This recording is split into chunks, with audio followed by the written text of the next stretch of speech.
제목은 시장과 전장.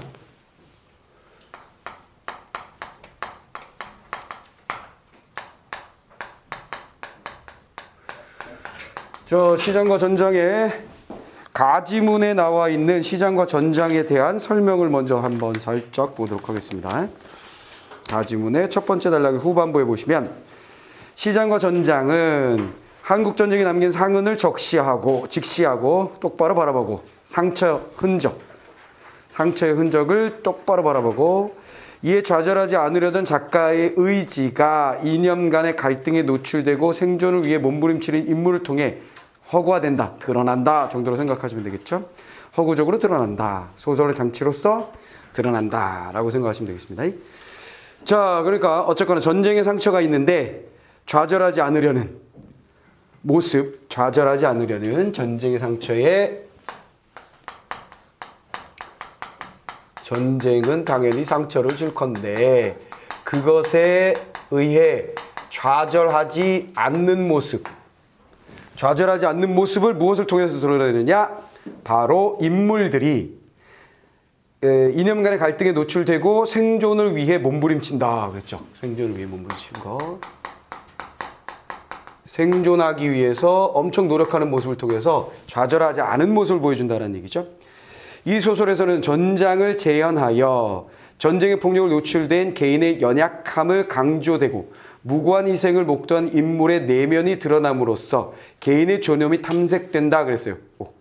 자, 폭력에 노출된 여기에 드러나는 건 개인의 연약함이 드러나면서 또 한 가지 여러분들이 찾아볼 수 있는 건 무고한 희생. 죄 없이 당하는 그런 희생에 대하여 무고한 희생에 대해서 목도한 인물의 내면, 개인의 존엄, 자 인물의 내면, 요것을 바라보는 목격한 사람의 내면을 보여준대요. 내면을 보여준대.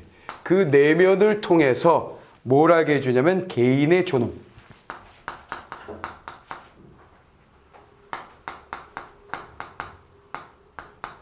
자, 그러니까 이 소설에 뭐가 나올 거냐면 연약한 전쟁통에 연약하게 당하는 사람들 나올 거란 얘기야. 첫 번째 포인트는. 오케이? 전쟁에 희생당하는 사람의 모습이 나올 거고 연약하게 희생을 당한 그 모습을 바라보는 사람들의 내면. 그래서 개인의 존엄성 요거를 강조하는 그런 소설이다. 뭐 그런 얘기예요. 자, 그러면 그런 게 있는지 한번 확인해 봅시다. 자, 넘어갔어. 작품. 피란 갔다가 바로 대사로부터 시작됐죠. 현대소설은 이렇게 시작되게 내는 경우가 굉장히 많아요. 앞부분에 줄거리 없고 그냥 바로 인물의 대사부터 시작하는 경우가 굉장히 흔하죠. 그래서 조금은 참아야 돼. 스토리가 뭔지. 근데 우리가 스토리가 뭔지 힌트를 받았기 때문에 힌트는 전쟁통에 사람들이 막 희생당하고 그런 스토리예요. 이거 받았기 때문에 그거 가지고 하면 됩니다. 피란 안 갔다고 야단맞지 않을까요? 자, 야단맞지 않을까요? 그럼 누군지 모르겠지만 어떤 인물이 등장을 해서 뭐 하고 있는가? 심리는 구체적으로 말하진 않았지만 걱정이라는 거 그냥 알잖아 우리가. 뭐뭐 하지 않을까? 그랬으니까. 그러면 그 걱정의 대상이 뭐냐면 갈등 요소가 뭐냐면 피난 안 갔다고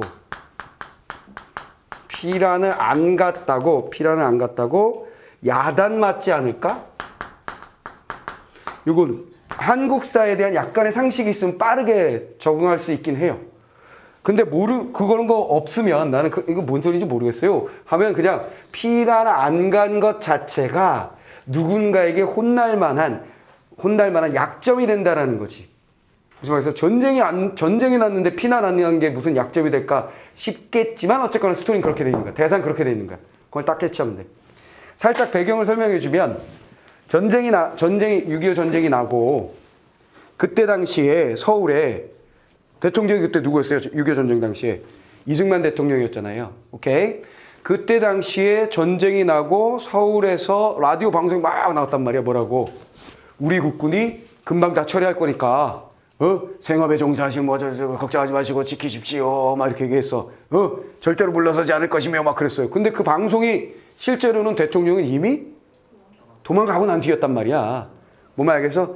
근데 많은 사람들은 그럼에도 불구하고 전쟁에 대한 두려움으로 어짜저짜 해가지고 한강 다리를 막 넘어가던 사람들도 있었고, 어떤 사람들은 그 방송을 듣고 그 방송을 믿으면서 그냥 대강 지하실 같은 데 숨어 있었던 사람도 있었다라는 거지.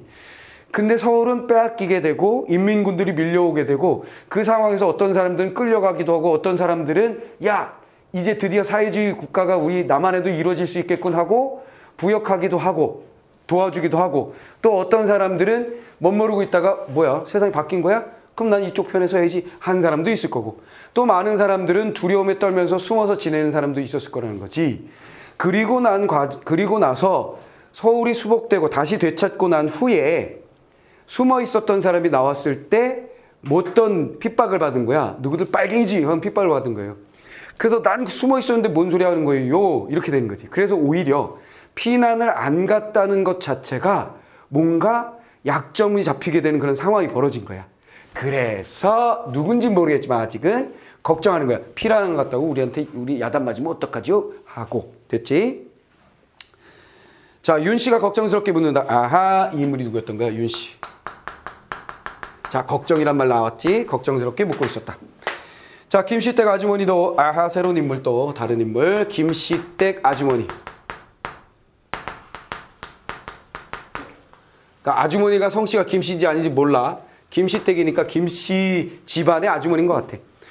얼굴도 잠시 흐려지다가 그러나 이내 쾌활한 목소리로, 흐림, 심리 따라가야지.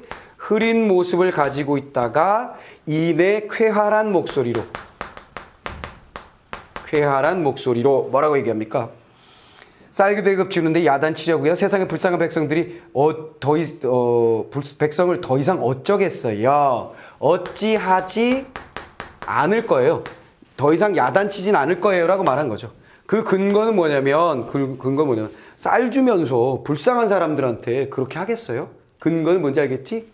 불쌍한 사람들한테 더 이상 그러진 않을 거예요. 왜냐하면 근거된 거. 자, 이런 게 항상 포인트야. 이 틀대로 계속 읽으면 돼요. 오케이? 인물 잡고 걱정했다. 피난 안 간 것 때문에 욕먹을까 봐. 그치? 인물 잡고 걱정하다가 쾌활한 모습으로 위로하면서 별일 없을 거예요. 왜냐하면 근거. 불쌍한 사람들한테 뭐라고 할 일은 없잖아요. 무슨 말이지? 이렇게 딱딱 정리하면 끝나는 거예요. 자, 그 다음에 핵심적인 갈등 요소가 나와 이렇게 딱 제시가 되고 난 다음엔 그냥 그것에 대한 반복이 어느 정도는 이어지게 될 거란 말이야. 그럼 거기서 이제 스피드를 쫙 내는 거지. 자, 그 다음. 자, 그래도 댁은 우리 애아범, 그래도 댁은 우린 애아범이 그래놔서 전에도 배급 못 타먹었는데, 그럼 뭐야? 아, 여긴 뭐야? 이 사람이 걱정하는 것은 애아범이 뭔가 인민군한테 뭔가 했었던 모양인가 봐요. 그쵸? 아범이 그래서 저 걱정이죠? 이렇게 얘기했어요. 아범이 걱정. 자, 그 다음에 이마당에 그걸 누가 알겠어요. 어지간히 시달려나서 이젠 그렇게들 안 할 거예요. 아니에요. 더 이상 안 할 거예요. 뚝길을 건너 인도교 가까이 갔을 때 따단, 자, 공간 잡죠. 뚝길 지나 인도교 근처에 갔을 때, 됐죠? 인도교 가까이 갔을 때 노량진 쪽에서 사람들이 몰려온다. 어느 구석에 끼어 있었던지 용케 죽지도 않고 20명 가량의 사람들이 떼지어 간다.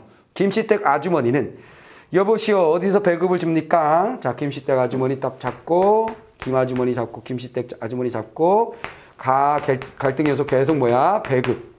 배급이 어디서 이루어지는지가 초미의 감신사고. 물었으나 그들은 미친 듯이 뛰어갈 뿐이었다. 여보시오, 어디서 배급을 줍니까? 다시 반복. 다시 물었으나 여전히 그들은 뛰어간다. 윤 씨와 김 씨댁 아주머니도 이전에 더 이상 묻지 않고 그들을 따라 뛰어간다. 뭐하니? 행동 따라가면 배급받으러 뛰어가는군. 됐고. 그들이 간 곳은 한강 모래밭이었다. 자, 그 다음에 어디로 갔다? 한강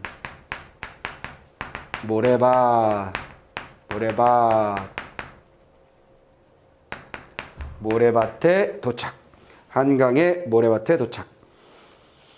강은 얼음은 아직 풀리지 않았다. 그곳에 여남은 명의 사람들이 몰려 있었다.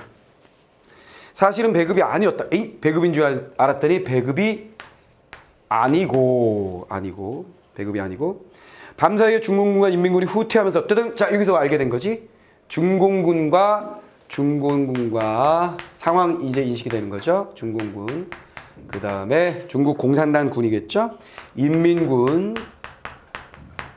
인민군이 남기고 간, 버리고 간, 후퇴하면서 가져가지 못한 식량, 그들의 식량이다.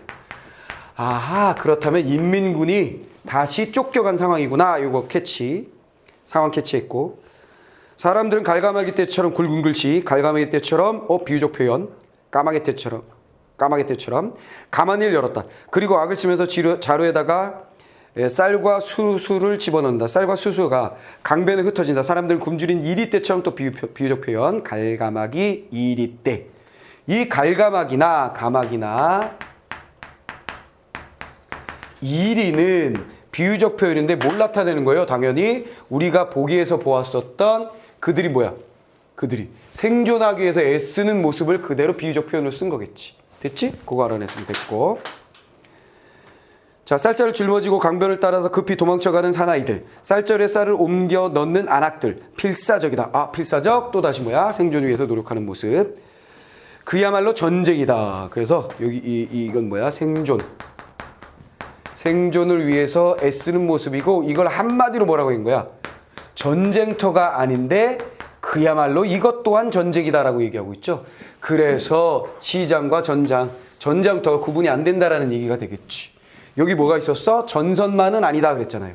그렇죠? 그 얘기가 나온 거죠. 전선만은 아니었다. 김씨댁 아주머니 윤씨도 허겁지겁 달려들어서 쌀을 퍼낸다. 그리고 떨리는 손으로 자루를 끝을 여민 귀, 머리에 이고 일어섰다. 그 순간 하늘이 진동하고 땅이 꺼지는 듯한 고함소리, 총성과 함께 윤씨가 푹 쓰러진다. 윤씨는 뇌마디 소리를 지르며 쌀자루 위에 얼굴을 처박는다. 거무죽죽한 피가 모래밭에 스며든다. 뭐하니 했을 때 뭐야? 윤씨가 어떻게 했던가? 총을 맞았구나로 넘어가게 되는 거죠. 자, 그러면 우리가 어떻게 정리해야 되는지, 첫 번째 장면에서 뭘 정리해야 되는지 알겠지? 윤씨는 피난을 안 갔다고 사람들한테, 특히 남편까지도 뭐뭐뭐 한 것 같아. 추리할 바에 의하면. 오케이. 욕먹을까 걱정했지만 김씨는 그렇지 않을 거라고 위로하고 함께 배급을 받으러 여기 지나갔다. 그리고 여기 도착했다. 그런데 가마기 때처럼 이리 때처럼 모두 전쟁터처럼 아사리팔이 돼가지고 곡식을 챙기려고 했었다. 그 순간 총알이 날아오고 윤씨가 맞았다. 이렇게 스토리는 정리가 되겠죠. 심리 정리 다 끝났고요. 중략 뒤에 김씨 부인이 애기 엄마, 김씨 부인 또 나오고 김 나오고, 그렇죠? 김 나오고 애기 엄마 소리쳐 부른다. 지영, 또 다른 인물 나왔네. 지영이 나오고 지금 가면 안 돼요. 애기를 어쩌려고 그러는 거예요. 지영은 언덕길 미끄러지듯 달려간다. 뚝길을 넘었다. 강변에 아무도 없었다. 강물도 하늘도 강 건너 서울도 회색빛 속에 쌓여 있었다. 지영은 윤씨를 내려다본다. 윤씨 뭐야? 총 맞았는데? 피 흘리고 있을 텐데 지금. 윤씨를 내려다본다. 윤씨를 내려다본다. 쌀자루를 꼭 껴안고 있다. 뭐야? 생존을 위한 노력. 그렇지. 죽음의 순간에도 껴안고 있는 거. 쌀자루는 피에 젖어 거무죽죽하다. 지영은 윤씨를 안아 일으킨다. 그리고 들쳐엎는다. 그는 한 발 한 발 힘을 주며 걸음을 옮긴다. 윤씨를 얻고 벼랑을 길어 오른다. 굵은 글씨 애쓰는 거네. 자신의 생존뿐만 아니라 무고한 희생을 목도하고 그의 내면이 어떤 상태야? 그를 살려야 한다라고 노력하고 있는 중이지. 그렇지. 그러니까 뭐야? 전쟁 속에서도 개인의 존엄성을 지키려고 하는 그런 모습 느껴지는 거죠. 자, 휴머니즘이에요. 아무것도 보이지 않았다. 얼마나 오랜 시간이 흘렀는지 뚝길까지 나왔다. 어디야? 여기로부터 빠바바바바바바바바 딱 뚝길까지 나온 거지. 뚝길까지 나왔다. 뚝길에서 저 멀리 과천으로 뻗은 길 바라본다. 길은 외줄기 멀리 뻗어 있었다. 지영은 집으로 돌아왔다. 이렇게 거슬러서 집으로 돌아온 것까지. 됐죠? 지영은 윤씨를 구해서 함께 집으로 돌아왔다. 이런 거죠. 자, 구했는지 근데 아마 사망했겠지. 그치? 느낌상 사망했겠죠? 자, 그런 얘기입니다. 스토리는 아주 단순하고 짧아요. 짧아서 핵심적인 별로 어렵진 않았을 겁니다. 자, 문제 마지막으로 확인해 봅시다. 자, 1번. 다는 실제 했던 전쟁을 다루면서도 그 상흔을 직시하려는 의지에 따라서 허구화가 이루어졌다 그랬어요. 실제 했던 전쟁 맞죠? 나도 마찬가지였고, 상흔을 직시하려는 상처의 흔적을 직시한다. 여기에 죽음까지 나오고 있으니까 상처의 흔적 그대로 드러나는 것으로 볼 수 있겠죠. 그 다음에 어쨌거나 허구 소설이면 틀림이 없죠. 맞습니다. 다. 윤 씨와 지영의 관계에서 나타나는 피해자와 가해자의 대립구도. 뭔 소리야? 피해자 가해자 안 되잖아. 지영이 윤 씨 총 쏘고서 지금 들쳤고 가는 거야? 미안해요. 그러고 가는 거야? 아니잖아. 우리 알 수 없는 얘기지? 됐지? 누가 총을 쐈는지 우리는 알 수도 없어요. 이 소설에서. 자, 그러니까 피해자와 가해자의 관계는 절대로 안 되고 지영이 윤 씨를 돕는구나 라는 걸 우리가 알게 되는 거니까 4번 선택지 틀렸다는 거 명확하게 알게 되고요. 자, 그 다음에 4번 문제를 풀어봅시다. 식량을 얻으려다가 인물이 죽게 되는 것은 전장과 후방이 구분되지 않는 혼돈의 현장. 맞죠? 갈감하기 때는 전쟁으로 인해 기본적인 존엄성마저 상실한 채 살아가는 사람들의 모습. 그러네. 동물에 비유되고 있으니까. 그렇지? 그렇게 막 서로 막 싸우고 다투고 있는 모습은 인간의 기본적인 존엄성이 해쳐진 그런 상태라고 볼 수 있겠네요. 굶주린 이리 때는 사람들이 전쟁의 폭력에 노출되어 이웃의 죽음조차 외면하는 냉혹한 존재로 변해버렸음을 드러낸다 그랬는데 요거는 순서를 잘 봐야 되겠지? 이리 때였다. 그들은 생존을 위해서 애쓰고 있었다. 이것은 마치 전쟁터와 같았다. 하고 난 다음 윤 씨가 총을 맞았죠. 그렇지. 그러니까 이 사람들이 이리 때고 갈감하게 때인 것은 무슨 상황인 거야? 그냥 먹으려고 애쓰는 것 뿐이야. 됐지? 요거는 전혀 상관이 없어. 전혀 상관이 없습니다. 순서 잘못 잡았네요. 자, 그 다음에 피해 젖은 쌀자루는 전쟁의 폭력이 무고한 인물에게 끼친 전쟁의 상흔. 당연하죠. 벼랑을 기어오른다는 전쟁 속의 생존을 위해 몸부림치는 인물. 맞지? 됐죠? 자신의 생존뿐만 아니라 윤 씨의 생존까지도 책임지려고 하는 그런 모습 드러나 있었죠. 자, 그 다음에 5번에 나다에 대한 이해로 가장 적절한 거 나는 해결했고 3번 지영은 윤 씨 때문에 김 씨 부인이 만류에도 불구하고 강변을 나갔다 그랬어요. 윤 씨 때문에 그렇지 간 거 맞고 김 씨 부인의 만류 김 씨 부인이 애는 어쩌려고 애 엄마가 이렇게 얘기했으니까 맞죠. 윤 씨가 식량을 마련하기 위해 사람들을 따라 도착한 곳은 인도였다. 아하, 우린 장소 따라다니는 건 기본이니까 한강 모래밭이었죠. 그러니까 이런 게 유치한 문제라고 생각할 수도 있는데 자주 등장을 하니까 그러니까 공간의 문제는 자주 등장한다 그랬잖아요. 그렇죠? 그래서 항상 우리는 공간하고 시간하고 체크하면서 읽으셔야 됩니다. 자, 그 다음에 김씨댁 아주머니는 피란을 갔던 것을 걱정하는 윤 씨를 안심시키려 하였다 그랬어요. 에이, 뭔 소리야? 살짝 바꿔놨지? 피란을 안 간 게 문제라는 거야.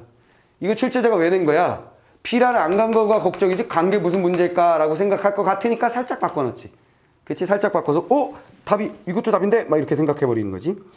자, 그 다음에 다의 서술상 특징 한번 보겠습니다. 인물의 회상을 통해서 인물 간의 갈등의 원인을 제시하고 있다고 그랬는데 회상 없죠. 계속 순차적으로 흘러가고 있기 때문에 과거가 없기 때문에 당연히 회상이 없지. 이해됐지? 그 다음에 전에 한번 내가 회상에 대해서 한번 정리해줬죠? 회상이란 여기도 나왔지만 인물의 여기 이렇게 됐잖아. 인물의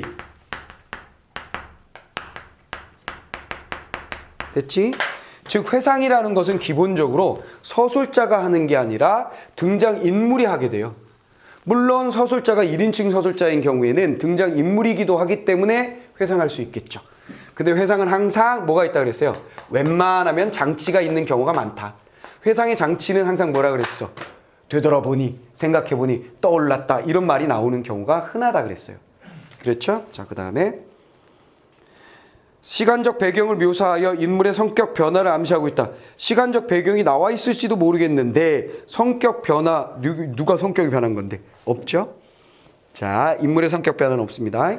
야는 걱정하다 먹고 살기 위해서 애쓰고 얘는 위로하다 먹고 살려고 애쓰고 먹고 살려고 애쓰다가 지영은 윤 씨를 도와주고 그러니까 누군가의 성격이 변하거나 심리가 변화되는 상황은 없죠. 자, 살짝 여기는 심리 변화 있긴 하죠, 요거. 그렇지? 살짝.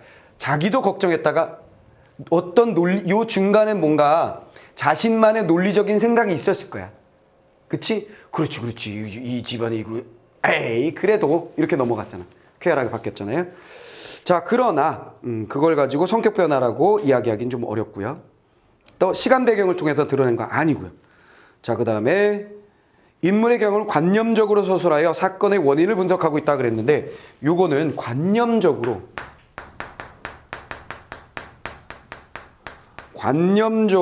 서술한다라는 얘기는 뭔 말이냐? 그러면 관념적은 항상 뭐라 그랬어? 머릿속에 있는 것. 반대로 생각하면 뭐라 그랬어? 구체적이지 않은 것이다 그랬어요. 알겠지? 관념적이라는 게 뭔지 알겠지? 구체적이지 않은 거. 오케이. 자, 그러면 인물의 경험을 관념적으로 서술한다. 경험을 서술할 땐 일반적으로 구체적으로 서술하게 되죠. 그러니까 그때 갔는데 몇 대를 맞았는데 피가 막 터지고 그 고통이 이루 말할 수가 없었다 뭐 이런 식으로 얘기하지 이걸 관념적으로 얘기하진 않아요. 관념적으로 얘기하면 내 존엄성이 헤쳐지는 경험을 했어. 이게 관념적이야. 알겠어? 알겠어? 어? 이해됐지? 내 말 알아먹었어? 그렇게 얘기해야 돼. 흔한 일은 아니네요. 흔한 일은 아니네요. 자, 그 다음에 대화를 통해 과거로 돌아가려는 인물의 심리를 보여주고 있다 그랬어요. 과거로 돌아가려는 건 또 뭔 소리야? 인물의 연속적인 행위를 제시하여 그렇지 연속적으로 막 이동하고 주워 담고 구출하고 등등등 행위를 제시하여 인물이 처한 긴박한 상황. 그렇지. 이게 중점적으로 다루고 있는 건 이거지. 됐지? 먹고 살기 위해서 애쓰는 사람들, 총을 맞아서 쓰러진 사람, 그를 구출하는 사람.